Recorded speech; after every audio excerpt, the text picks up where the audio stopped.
All right, there we go. I'm pressing record and going to just talk to you today. How about we have a talk? I was at lunch today just kind of talking with a friend like I normally talk, like I kind of have great conversations in this world. Here on YouTube, I have to be a little bit more prepared and you can't just rattle. And a friend of mine at lunch said, why don't you just talk like that a little more often when you have the camera going? I'm like, I don't know. She said, try it. So I came down. I'm waiting on the rain. I have something prepared today, but I'm waiting on the rain to stop. It's nasty outside here in the old Johnson City. So I'm gonna press record and see what happens. Let me know what you think. If you hate it, tell me. We can have a conversation. All right.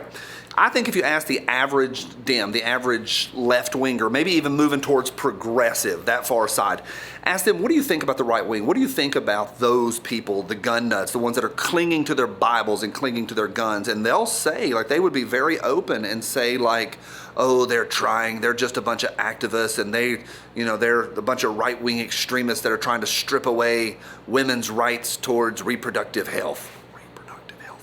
Or whatever the flavor of the month is, whether we're talking about international politics or taxes or talking about border security, doesn't matter, they'll come after us. In fact, I think the reality is so much opposite of that. My crew, the people that I run around with, y'all, if there's anybody on planet Earth that is leave me the F alone, it's us. Quit trying to get the government meddling into every freaking thing and having a new government program every 15 minutes. The government is not just big, it is monstrous in size and growing literally every day. Leave us alone. I think 60% taxes plus is enough. Like just, okay, we pay enough now, we pay enough. How about till June? You want us to work till June or now start working till July? More. This week it's been paying off student loans and paying off other people's bad decisions. That's a mess as well.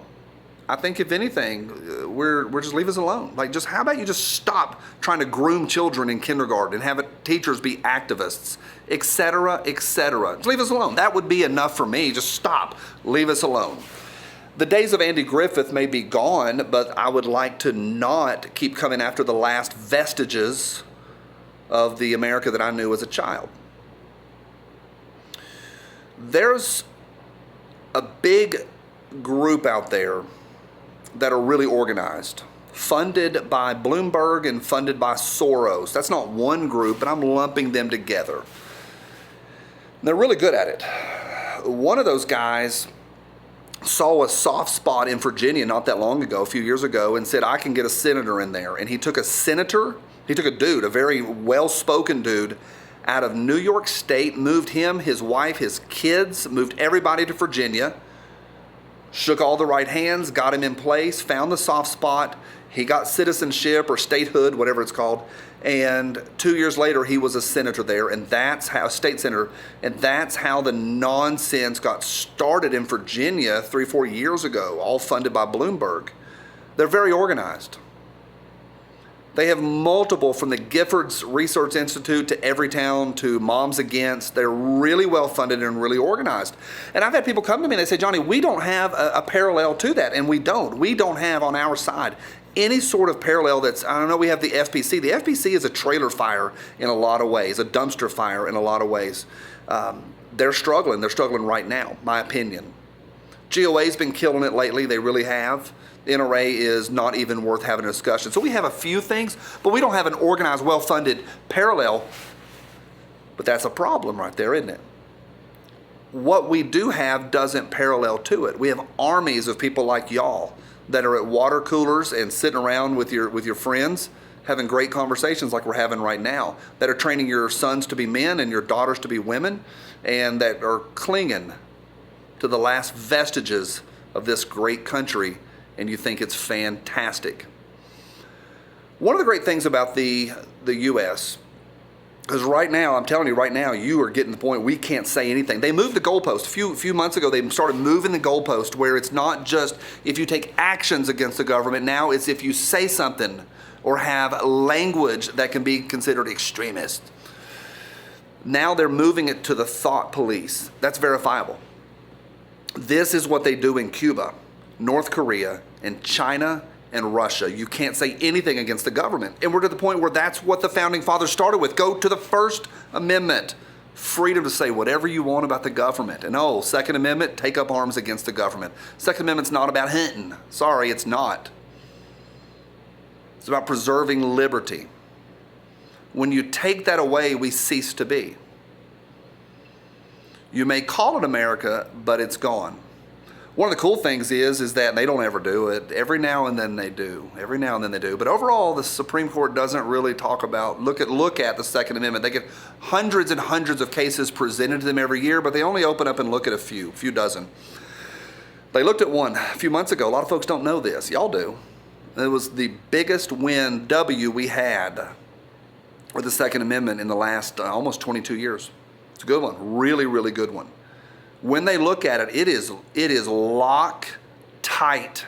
Second Amendment's airtight. It really is. There is airtight. Now, we're at the times now where because of that, they're trying to circumvent. And on the channel, I'll move my hands around. This is what Kathy in New York was talking about last week. She said, okay, they've made rules that the long boys, the black scary ones are legal. So we're going to now go at it a different way, and we're going to use social media and use red flags where we can have other people report on why you're an extremist.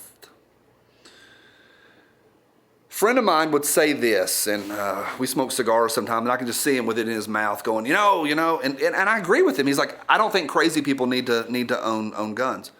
Okay, I can have that conversation, sure. Okay, a crazy person shouldn't.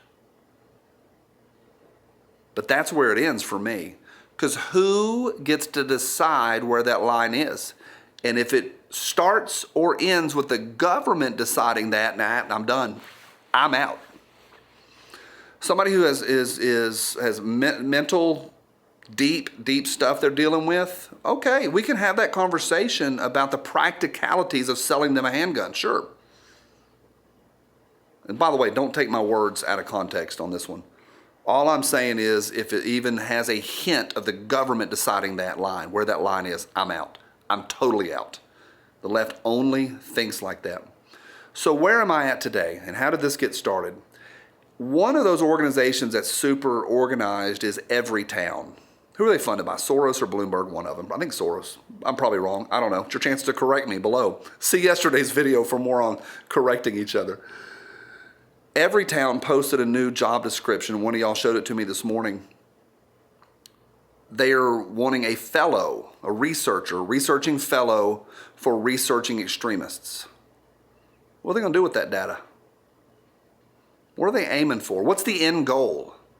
Yeah, they're organized. They got big organizations and well funded. And they literally drive seats in Congress. We got something that doesn't parallel at all. Got the Constitution and freedom and a whole lot of men and women that love this country. It's a mess out there. Stay strong. Bye.